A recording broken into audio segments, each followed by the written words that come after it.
Kini kita akan melihat beberapa daftar dari besar momen inersia untuk benda-benda yang akan sering kita jumpai.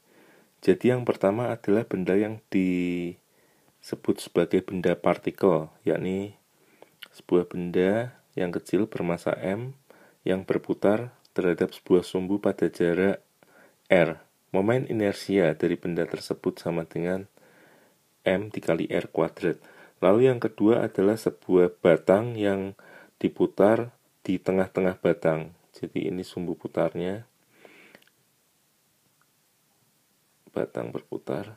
Nah, batang yang diputar ini memiliki momen inersia sebesar 1/12 dikali massa dikali kuadrat panjang batang atau L kuadrat. Lalu kalau sumbu putar dari batang tersebut kita geser ke tepi batang itu, maka momen inersianya akan menjadi lebih besar lagi, di mana sebesar 1/3 dikali massa batang dikali kuadrat dari panjang batang. Nah, nanti kita akan melihat bahwa ini bisa kita cari dengan apa yang dinamakan sebagai teorema sumbu sejajar.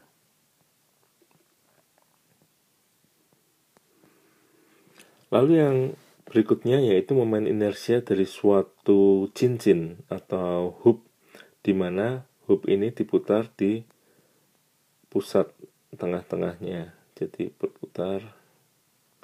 Nah, momen inersia dari cincin ini sama dengan massa dikali jari-jari cincin dikuadratkan.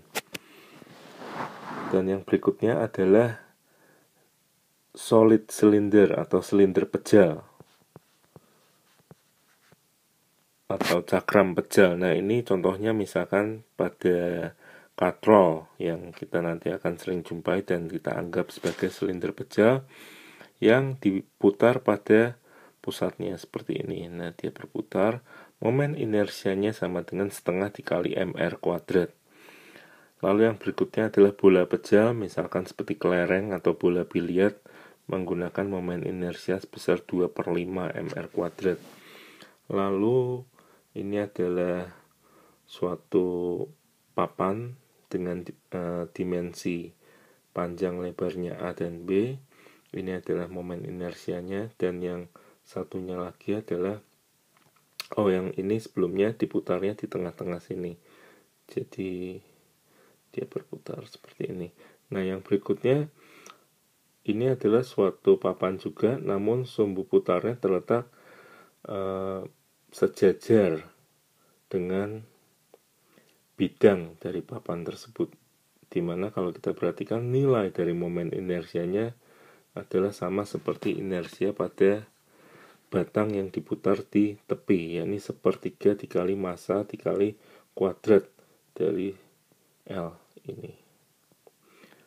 Nah, kita sekarang akan melihat bagaimana dari momen inersia batang yang diputar di pusat ini, lalu kita akan dapatkan momen inersia dari batang yang diputar di tepi menggunakan teorema sumbu sejajar. Jadi secara umum, kalau misalkan kita punya sebuah benda seperti misalkan tadi batang yang diputar pada pusat massanya di tengah-tengah ini, di mana momen inersia di sini kita sebut I0, yakni 1/12 dikali massa batang dikali L kuadrat.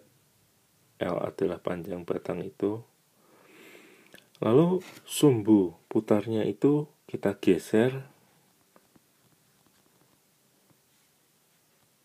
sejauh D. Maka momen inersia yang baru di tempat ini, kita sebut saja I, adalah sama dengan momen inersia di tempat mula-mula yang diputar pada pusat massanya ditambah massa dari batang itu dikali D kuadrat. Nah, sekarang kita akan melihat berapa besar D ini. Kalau panjang batang ini sama dengan L, maka dalam kasus kita ini panjang D atau berapa jauh pusat itu digeser adalah sebesar setengah L. Saya lanjutkan di sini. Jadi momen inersia yang baru di sana adalah sebesar momen inersia mula-mula ditambah massa batang dikali setengah L kuadrat. Nah, ini kita bisa hitung 1/12 ditambah 1/4. Nah, lalu kita samakan penyebutnya 12. Ini 1/4, 3. Jadi nilai dari momen inersia ketika porosnya kita geser ke tepi adalah sebesar 1/3 dikali massa dikali L kuadrat, yakni sama seperti apa yang kita dapatkan dengan tabel ini, 1/3 kali massa kali L kuadrat. Nah, kita bisa pahami bahwa semakin besar momen inersia, maka untuk memutar benda itu akan semakin sulit.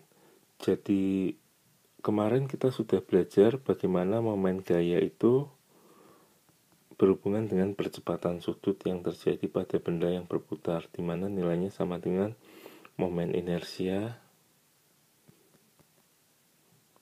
dikali percepatan sudut alfa, atau jadi ini tau.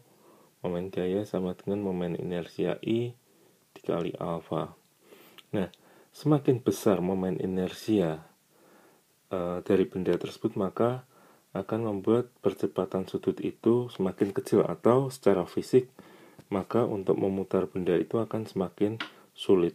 Namun sebaliknya, semakin kecil momen inersia, nah di sini karena beban ini pada jarak yang dekat, jadi momen inersianya lebih kecil ketimbang yang di kanan ini. Jadi kita beri nama ini A, B.